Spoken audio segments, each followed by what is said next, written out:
December 7th Uh-huh. or December 8th. Uh-huh. Uh, we were ordered because of the declaration of war. We were ordered the defense, beach defense, Beach headed by uh, General Brunner. We were ordered to go into the Mount Pinatubo area, Ah.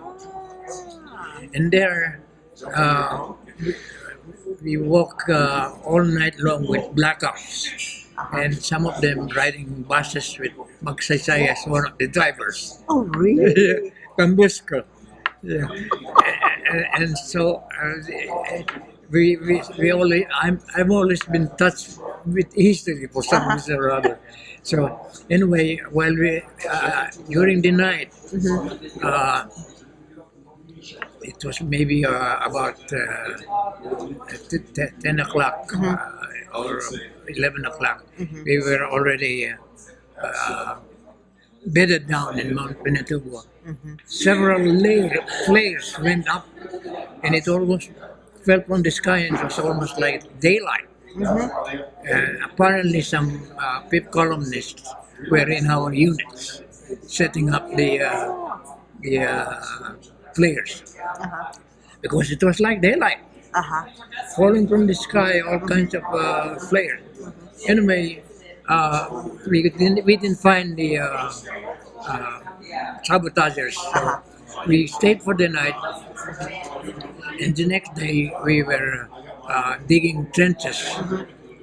And while we were digging trenches on Mount Pinatubo, about the next day, about sunset time, these B-17s came from San Antonio, and they were against the sun. So we began to fire all our artillery and our small arms fire and our rifle fires at the B-17? B-17s were being transferred to Australia? Mindanao. Mindanao. Mindanao. And and then all of a sudden it was over. But the next day we learned from my communications that we had downed one B-17 Oh, by friendly fire. by friendly fire, and the crew was lost. And Wow. that was December 9. 9. Yeah, December 9.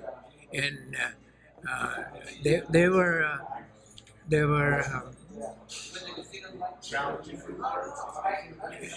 B-17s were grounded in Mindanao before they went to Australia. So when the Japanese landed in Lingayen, we had no air support So whatsoever. what kind of planes were the B-17s? They were big.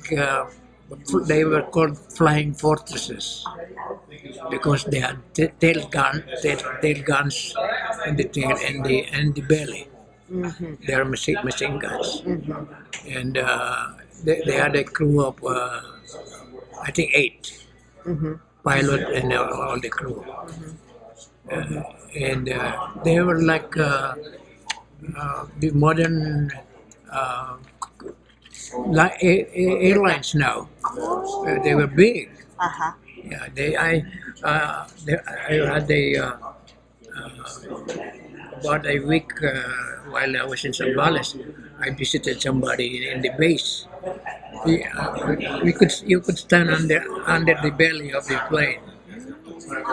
That's how big they are. So they were used to carry, is that what it was? The bombs. Bombs.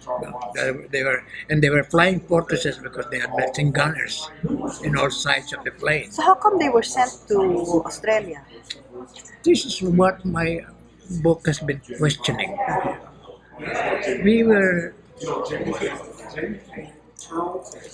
we had the conviction that the United States Uh-huh. was going to protect us, an Uh-huh. umbrella of warships Uh-huh. and destroyers Uh-huh. and airplanes. Uh-huh. But at the sign of first attack in Clarkville, they, I don't know who ordered them. They left Uh-huh. for Australia. Uh-huh. And my theories, they probably wanted to save them because America was not well equipped even then. Uh-huh. They didn't have enough army material or naval material. So they want to save everything for Europe. That's For you. why we were Uh-huh. scapegoats. Right, right. Yeah. Expendable. Expendables. As a matter of fact, so a lot of American soldiers who were left here. 12,000, I think. 12,000 of them. That's why they were so bitter too. Yeah. They, I hardly met a GI when I was in the Philippines who didn't criticize MacArthur. I know. This guy in Florida I told you about, JD. Yeah.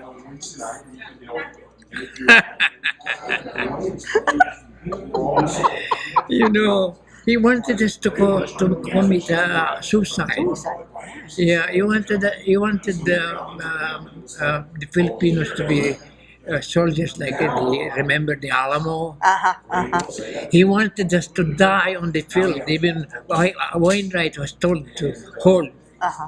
until the end Uh-huh. Uh-huh. while he was Right. in Malinta Tunnel. Yeah, and he never gave credit to The generals. generals or the officers who won the battles for him. Parker. Parker, Sutherland, Blumel, King. You never heard anything about them winning battles. It was the MacArthur. Oh, he was a propaganda machine, I guess. Yeah, well, that's his personality. Uh-huh. But to his credit, anyway, he eliminated us. Yeah, to his credit. After But at a cost. at the cost At a of huge cost. 1 million Filipino lives. Civilians, yes. Civilians. Uh-huh. Yeah. Uh-huh. So that's when we were in Bataan, we only had a few aircraft still left, P-40s. Uh-huh. That were able to carry some raids, but that was all. But no air cover. Uh-huh. No ear cover. Yeah, but Chuemon was saying that our planes were no match with the, for the They were Zeros. slow. Because he said the Zeros could just maneuver so well. Yeah, even the American planes were no match for them. They just. But then, when we came back from when they came back from for liberation, they had the P-38s, twin engine, Ah. twin fuselage. Uh-huh. And I saw this. I was in Manila when when the Americans began to raid Manila. I saw a plane come out from the cemetery, Japanese plane, and this P-88 came out from the cloud. It just shoot, and the guy disappeared. He landed in Bloomington Market, where the civilians began to cut him to pieces with their butcher knives. Uh-huh. Wow. Yeah. Uh-huh. Abukay was Organizing on times that they might be arriving. it was the first battle of the army. Right. General Homa tried to infiltrate. We had a defense line Uh-huh. Yes. stretching about 11 or 12 miles, and they attacked with cannons and artillery. But the Philippine scouts and the Mexican artillery answered with. They lowered their anti-aircraft weapons and wipe out the whole Oh, so the New Mexican, is that the New Mexican? Wow. New Mexican and Philippine Scouts. Wow. And they wipe out this whole division coming out, and it took 4 days to burn the casualties of the Japanese. Yeah, and And were you the one who saw how many Japanese soldiers were being buried every day? yeah, Wow. West of Abukay and in front of subsectors D. yeah. Oh, okay. Yeah, their first assault was a standstill. We didn't advance. They didn't advance. So we held them off. Mm-hmm. But we had casualties in our regiment, and the hospitals began to get filled up with wounded. Oh, okay. Here you are, January 17 to the 20th. Yeah, 31st oh, that's the 31st Infantry US. Attacked Abukay. Was that you or the US? U.S. US. We were 33rd. Uh-huh. Yeah, we were called to be a reserve A reserve. in Bokay. Oh, and then January 22nd, Major General Sutherland visited the 2nd Corps. Withdrawal from Abukay, Mount Batido. Yeah, That was the first MLR. yeah. They made a mistake. They thought that the Japanese could not cross Mount Native. That's why they outflanked us. Oh, January 12, 51st Infantry attack. Regimental Commander Battalion. Oh, the Regimental Commander, the 3rd and the 1st Battalions were killed. January 26, all units behind the MLR. 2nd MLR, Orion, Mount Sama. Okay. Oh, the greatest loss was the 51st Division. Yeah.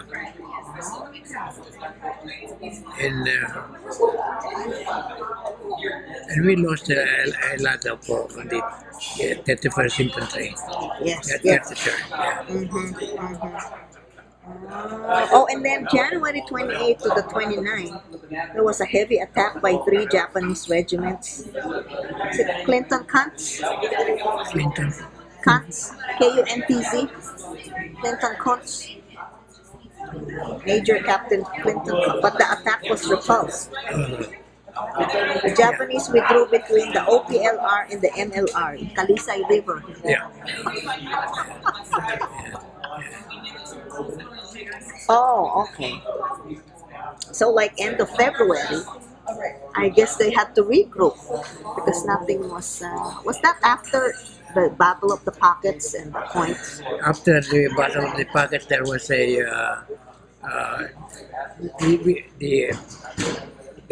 there was a lull. Yes. The Japanese were wanted to recoup their losses, and they were also hungry and tired and sick like Yes, we yes, were. And General Homa declared at that time. I read this only. I didn't know about it until I read internet. He said that during the war crimes trial, but Homa declared that if the Americans had attacked at that time, the Homa would have been driven back to Manila. Driven back to Manila. Yeah, if the American forces So attacked. they took heed of General Lim's advice. So they would have been driven out. Yeah, they would have been driven out because they were flat on their back. But the commanding forces decided that we were too weak, too hungry to make a major assault. So that was MacArthur's decision. Or Not Parker. MacArthur, Parker, I think. Yeah. Because MacArthur was not. And so on. And then they requested for reinforcements. Like, Yeah. oh my God, China, Indochina, Yeah, yeah. Hong Kong, Japan, Yeah. Burma. Yeah. And then in the meantime, Muhammad was able to get reinforcements. Right, right, yeah. From all these places. Yeah. Oh my God. So my goodness, so they didn't need that document because I guess the 21st Infantry Yeah. ambushed a Japanese and secured the documents Yeah. from Abu River. Yeah. Abu River. I don't know how we lasted. No communication, no airplanes, That's what no I food. heard. No communication. No That's why food. most of us were ready. We're ready for eternity already. Yeah, right, right. We didn't care anymore. Uh-huh. So the document was sent through the channels to corporate headquarters. There was no.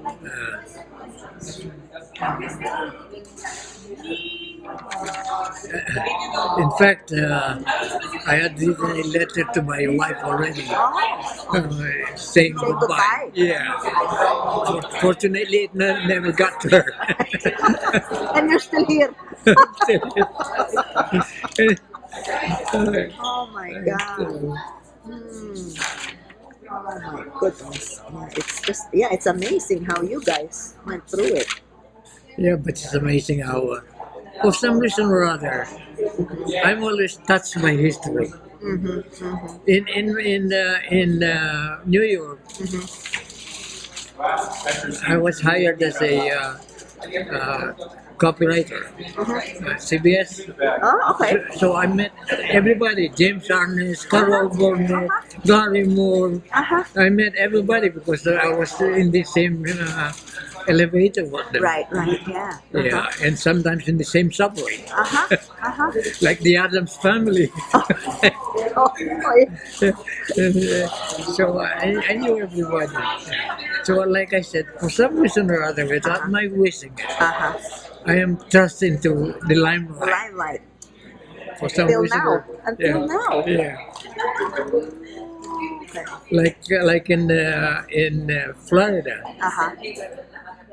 I was going to mass Mm-hmm. on Sunday, and all of a sudden everybody was shaking my hands. I said, "What's the matter? Uh-huh.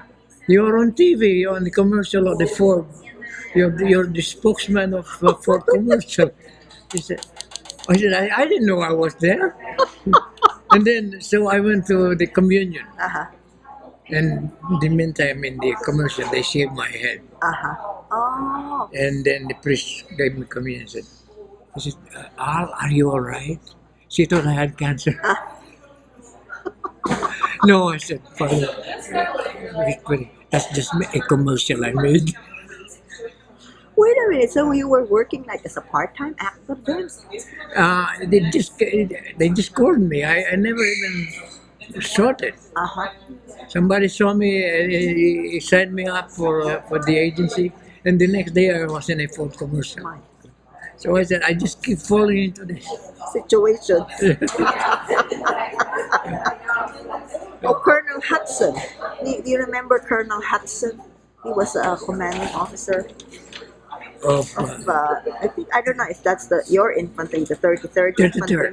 33rd, yeah. I think he replaced Holmes. Holmes, okay. Yeah, And then Major Crane was the one you said who was nice. yeah, Uh-huh. yeah. Okay.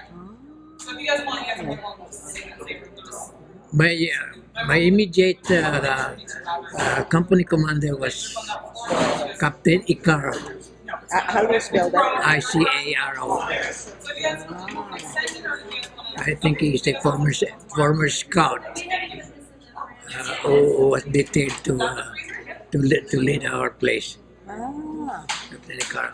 And I forget my lieutenant. one in the freezer and one in the fridge. We actually have maybe. You know, the lieutenant, what's his name? Crane? I forget. I'll find my records. I was going to go on a scouting expedition, but I just came from one for 3 days and 3 nights. And he said, "I'll don't go. I'll go." And we found his body the next day. Yeah, he had taken my patrol, but my life was saved again. Somebody there was looking out. And we just found his body in the sugar cane fields. So when was this?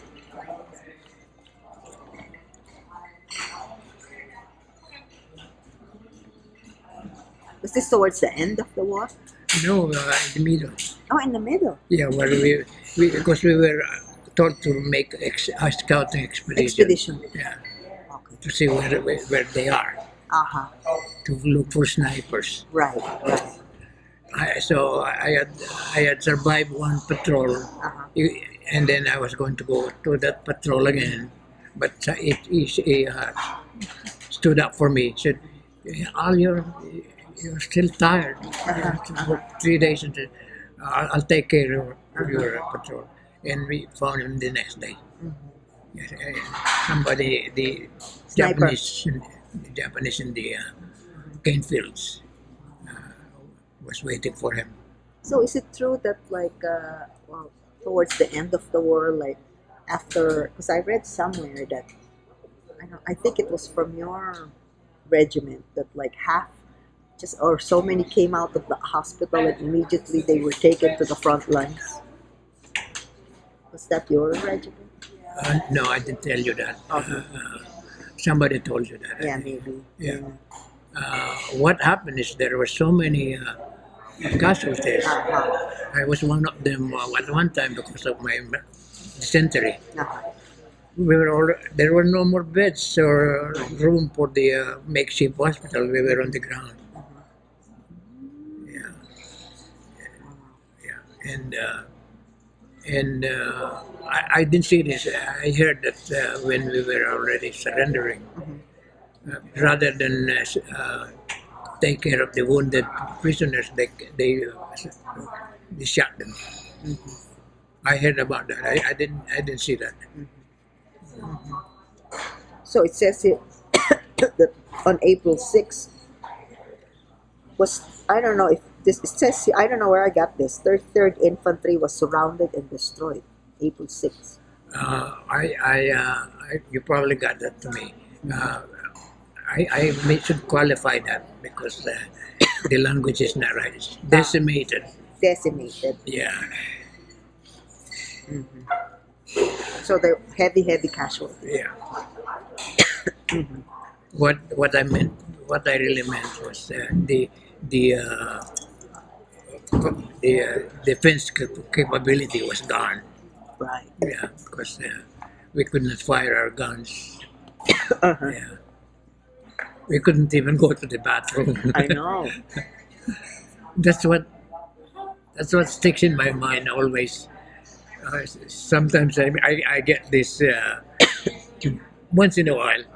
It's the smell of the trenches. Oh, you can still remember it. Yeah, sometimes it comes a whip, and because you don't go to the bathroom, Right. you go in your pants, Yes. and you don't bathe, so we stuck. Wow. One time though, we had a first sergeant who we disliked very much. In the middle of the night, we had somebody yelling.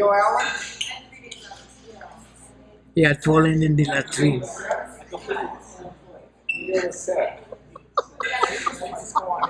Don't save him. And it was rough trying to take him out.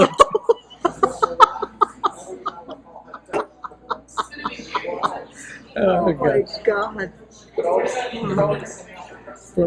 I think from that time on, his character changed. Oh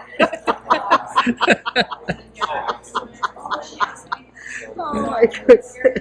And we had somebody in my platoon. He was a private. He was from Batangas, Uh-huh. but I think he was touched in the head Oh, because as soon as we nighttime comes and it's time for bedtime, before he wraps himself in his blanket on the ground, uh-huh. he sits up, raises his hands, Uh-huh. and curses to the heavens for letter work.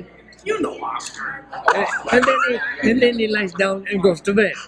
So who was he? It was a Corporal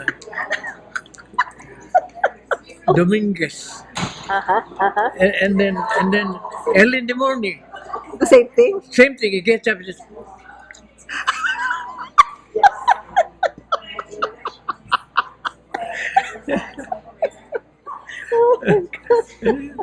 but he didn't have any fear. But we thought he was nuts.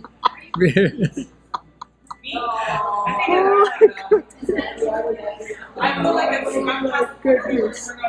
Oh. And I had a buddy in the same Uh-huh. platoon. Uh-huh. I think he was also a sergeant. He kept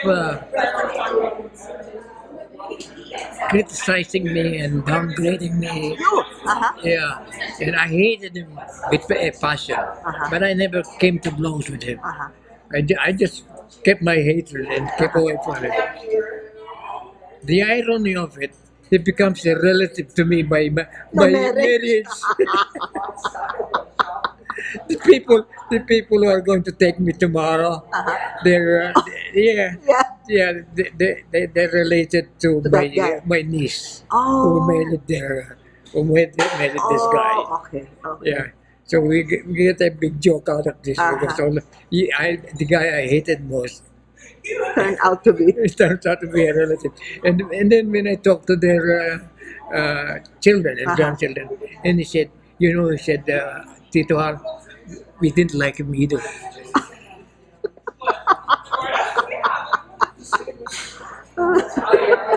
My goodness. Yeah.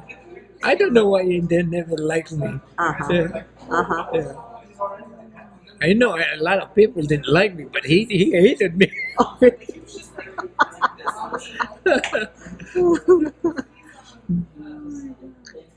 So how did you find out that Wainwright, did you read about it, that Wainwright requested for food from Bataan? I was there. Oh, you were there? I was there when the people from the 51st Division told me Uh-huh. that we are going to get food. Uh-huh. Wainwright told us, Uh-huh. and the next day they said we're not going to get it Uh-huh. because MacArthur turned down the request. So, but I was there also when the horses were being slaughtered. Yeah. Uh-huh. Uh-huh. Yeah. Yeah. Somebody else, one of the vets in California. He was in the Philippine Scouts, so he. Yeah, I knew somebody from the Scouts, Uh-huh. Right. and because Angeles City is close to, so I knew a family whose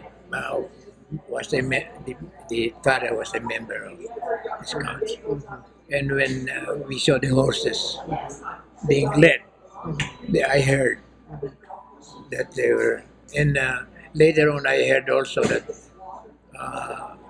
Wainwright cried because his I forgot the name of his horse, boy or fly boy something.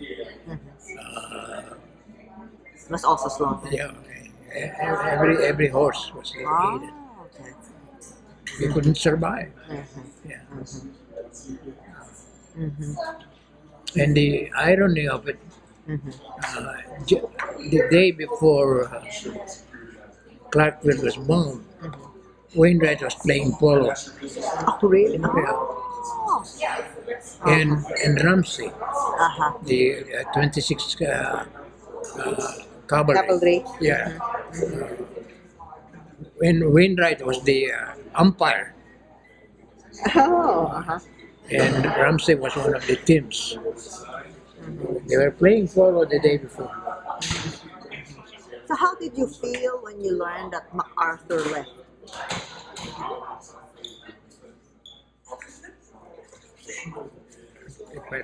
March 12th. If I remember right, How did you learn about it the first day? grapevine. Yeah. Oh, great, but they never told you directly. No, they didn't tell us. Uh-huh.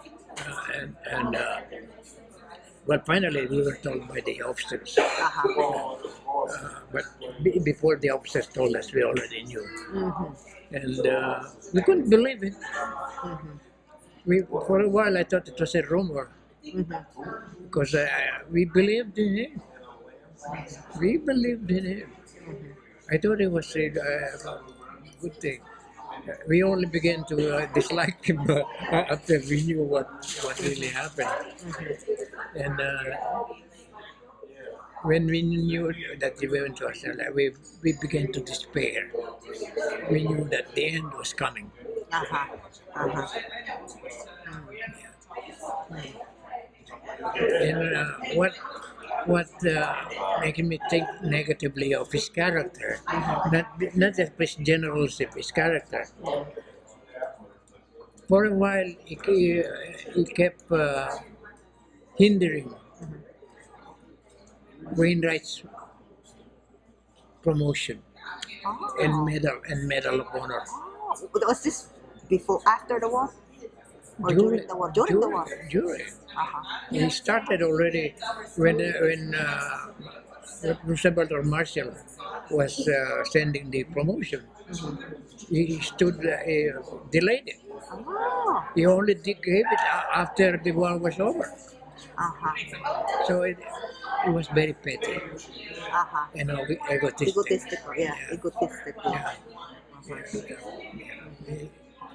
He might have been a good general after the war, but during During the war. during the war he wasn't. Oh, my goodness. It really was something else. So was the morale really went downhill after March? Oh yeah. The moral was down, but the spirit of, there's something admirable about our Filipino Yes. character. Uh-huh. We have a saying, "Bahala na," which keeps us going. Going, yes. Because you keep on hoping. That was the general feeling we had. As for me, I don't know. I thought I was brave, courageous, aggressive, until I saw my first casualty. Your what? My first casualty. Oh. Then I began When was this? Abukay. Huh? Abukay. In Yeah. Abukay.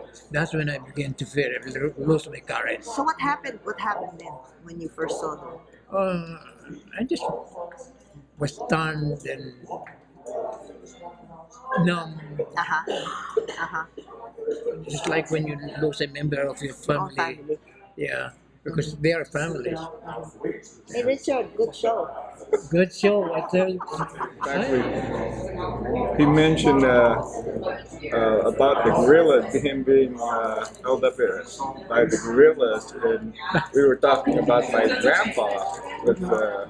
I thought he was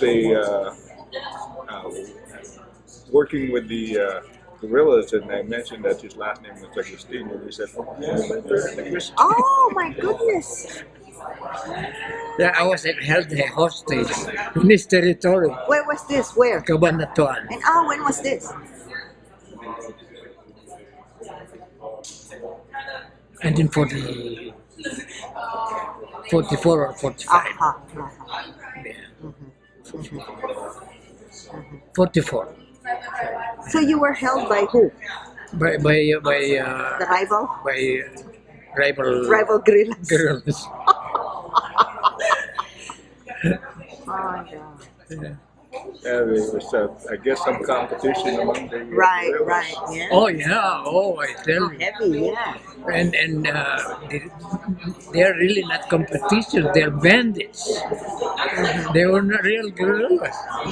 They're out to Some of profit them, yeah. and to take over the towns Right. so that they could extort money Extort from money, the, right. from the Nipa Huts. Uh-huh, uh-huh. Yeah. So they paid for your ransom or what? Sort of. My father-in-law bailed me out. Oh, your father-in-law. I thought my goose was cooked because Uh-huh. nobody was arriving for 7 days.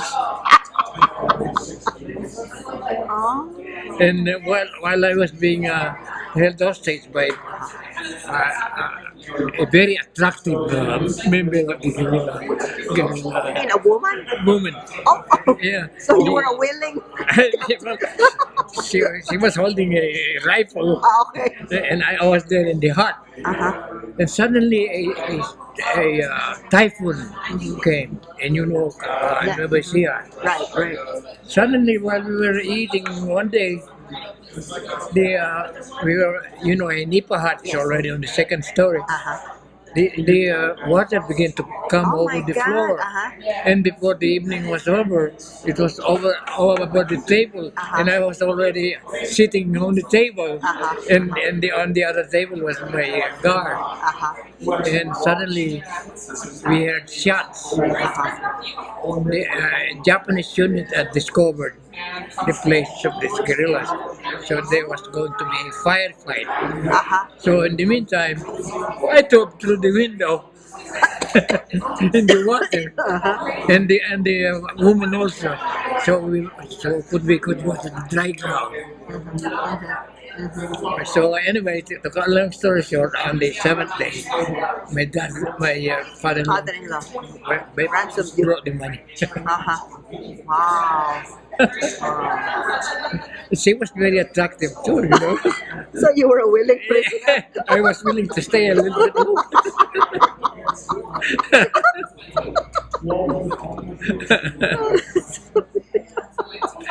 Oh my goodness. When you're young, Uh-huh. when you're young, When you're young. yeah, Uh-huh. yeah. You did. Oh, can He you has a story to tell. can you tell us once more, like when you escaped from the death march, someone recorded, Oh, and then when you visited your father, when he stood up. you want me to say Uh-huh. well, the first day of the death march, we were already wishing that we continued the fight and die on the battlefield because we saw the dead bodies already, and we knew we had made a mistake by surrendering. Yeah, it was better to die on the battlefield than die on the road. So anyway, I had a wound on my leg. I had dysentery. I had come, recuperated from malaria. I had diarrhea. So I was on the shoulders of two guys, Oh. one American, one Filipino, Oh. and we we already were despairing. All of us were already despaired that we were going to die. So we just follow wherever we were going. In the town of Lubao, in the plaza, there's a landscaping of hibiscus about maybe 3 feet, 4 feet wide and thick, and about 4 or 5 feet high, and waist high anyway. And and my body kept saying, first chance you get, you better go because we cannot hold you anymore. Because they were weak right. also. And if they let go of me, the others won't be able to get me on time to get me from the ground. Right, right. So he said, first chance you get, he said, there are bushes all along there. So when I looked for around the corner, there was this Japanese guard, but he turned away and he went the other way. So I tried to, I, I, I broke away from these guys and tried to go to the bushes. But just before I got to the bush, he turned around and saw me. So they pulled me back. So I said to myself, "Oh gosh, I think I'm going to die because that was my last chance." And then there were some more bushes along the road outside. This is in front of Nipa huts, the Filipino huts around the side. And suddenly I felt myself being pushed.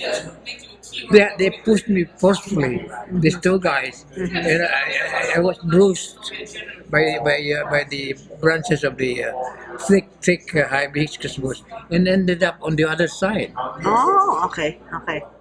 And this is incredible. The people in the hut had already foreseen members of the march. They are already dug trenches Oh, they dug trenches near the bush? hibiscus bush. Oh. So that's where I ended up. Uh-huh. So then when it was when there nobody was when there was no Japanese guard, members of the family, the children, covered me with leaves, banana, bamboo, whatever, and some kind of cloth, so that if they investigate, there's nothing. That night, when the prisoners were already marched to the rice fields, where they were told to sit in the rice paddies, which was wet. Everybody was told to sit there. They collected me in the house. I think their last name is sounds like Enriquez. I have forgotten them. A family who were in the house. And they nursed me. Wow. And while I was being nursed, I was in one of the windows peeking at the rest of the death march. Oh. And I saw how the death march was like. People being just left on the road, left to die or found. And I think I stayed there 3 days. 3 days. On the fourth day, somebody told me that there's a guerrilla unit in San Marcelino. So I went through the town of Lubao, across the rice fields, Pampanga, through a town. I forgot what the town was, but it was near the Mount Pinatubo, and we went to Mount Pinatubo, and I finally was able to join the unit. That time the units had no names yet, because it's just the first day of surrender. Right, right. So we grouped together, and finally we what's the name of that fellow? Finally I became a member of the unit, and I was there for about 3 months. Oh, 3 months? Yeah. Oh, that's why they didn't recognize you. Yeah. Because they thought you were dead already. Yeah. Yeah.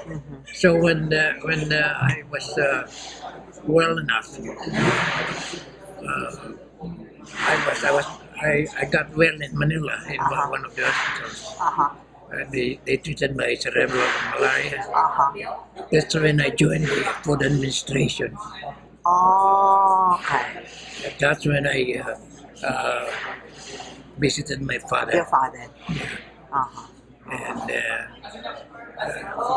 should I tell my story about my father? Well, when I when I first met I went first to the plantation where I thought they were. I didn't even know my father was on the hospital. In the hospital. I went to the plantation to say I'm alive, and I saw my sister at the top of the stairs. We had a big house there in the farm, and they were not doing anything. They just recognized. They just say, "Who are you? Sino kayo? Oh. Sino kayo?" I said, "It's me." And then that's the man they recognized me, and my two sisters fainted, and one of them had the presence of mind. She hugged me and ran to the kitchen and prepared hot chocolate for me and some rice cake. So anyway, so I learned that my father was dying in the hospital. And here I still have members of my family in the plantation. So I had some money, dollars, yeah, because we were paid in dollars. And I said to my brother, and I had a deaf mute brother who was the oldest, and I sign language. I said to gather the family and hire a carabao cart because there's no other transportation. So we had a carabao cart, and we brought food, sacks of rice, and vegetables, and some canned foods which we had, scratch. And we went to Angeles City. In Angeles City, I was friends with a family who owned a photography shop, and I knew he had a station wagon. And I learned right away that he was hiring the station wagon to transport people like evacuees like me to Manila. So we took the station wagon. On the way to station wagon in Bulacan, they stopped us. The military police stopped us, and they began to poke in our. We had. We will just come back. Okay. Okay. So we had a couple of sacks of rice, and we didn't know it was contraband. So who put it there in the first place? I did. We did Okay. because You didn't know. Oh, okay. contraband. It was if you were caught, you were. That's true. You weren't allowed to transport rice in between provinces, No, right? no. That's So, right. so we were stopped by a Japanese outpost, and they began to Confiscate. inspect us. They confiscated it, and but I was mistreated right away because of that. And my deaf mute brother, they're handicapped, they're quick tempered. He attacked the soldier. And I told him he's not responsible. So they tied my hands behind my back, took me to the near a stack of firewood, laid my head on one of the trunks, and the lieutenant came with his bare sword. Oh my God. And I said, I prayed already. I said, I'm ready. I was ready to on my head on the back. And then all of a sudden I heard laughing. Pretending to behead you. Yeah. Oh my gosh, I said. Between my anger and my relief, I didn't know what I was feeling. Yeah. Wow, my God. So anyway, I got on my wits. What happened to your brother? They beat him up. We ended up in the car with bruises. So anyway, we proceeded to cut a long story short.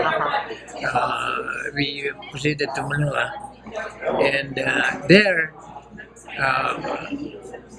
my mother met me at the oh, what first? I went up the steps of the St. Anthony's Hospital. My dad was on the second floor with my one sister and my mother who were taking care of him preparatory to operation.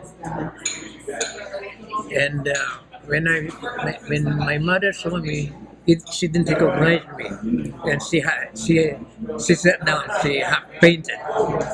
My other sister fainted. I don't know. They like to faint. I think that was the shock because they Right. knew I They was thought dead. you were dead. Yes. Yeah. Uh-huh. So my mother, after crying, he said, do not say anything. I'm going to go first into the room. I don't want you to shock your father. Mm-hmm. So my mother brought me to the room of my dad, who was being prepared for surgery. It happens he was in the bathroom, Uh-huh.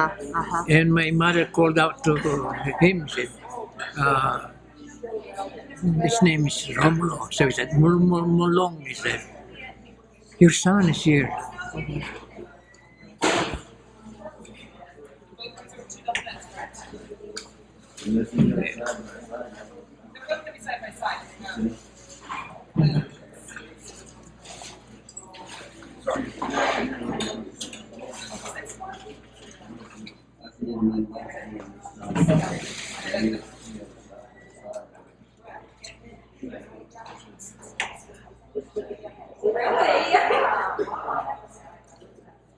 Excuse me. No, no, no, no. It's okay. It's okay. It's okay. And my dad came out without his pants, and saying, calling my name, Tiling, Tiling, and he hugged me.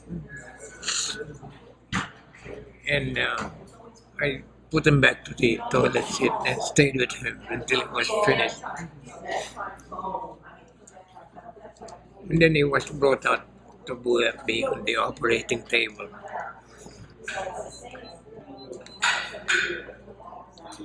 And he held my hand, even when the surgery. No. Maybe we shouldn't talk about it anymore. I don't want you to get upset. No, let's not talk about it anymore. Anyway, I can continue. Anyway, I held my hand all through the operation, Mm-hmm. and so he was under sedation. And that night, I had to say goodbye to my sister and my mother. Mother, I said, I have to go because I am with the unit, Right. and they are waiting for me, and they'll be in trouble if I don't come. Because I'm with the underground. Right. So, in the meantime, I was looking for my looker. And I didn't know that our driver, our chauffeur, had taken it out from my belt and put it under the pillow of my father's Uh-huh. To hide bed. it. Right. Uh-huh. So, my dad was sleeping with all the tubes freshly operated, and I was trying to take my lugger, and I did probably woke him up slowly. Just as I was getting out of the door, he stood up, called my name. He had awakened up, and in the meantime, all the tubes were off the hangers, and he was spraying blood all over, and everybody was crying. My sister, the nurses, the doctors, and they begged me to stay. But I said, how can I stay? Those guys are waiting for me. So in the end, I worn out. I said, well, as much as I am needed here, because he said your dad is going to die if you are going to be not going to stay. I said I cannot. You just tell them that I was here and I'll be back. So I left that night and we went into the hills the next morning. But when I when things were normal, my father died because of the operation. Yeah, yeah. But at least I knew we had a last embrace. Right, Yeah, right. I'm sorry.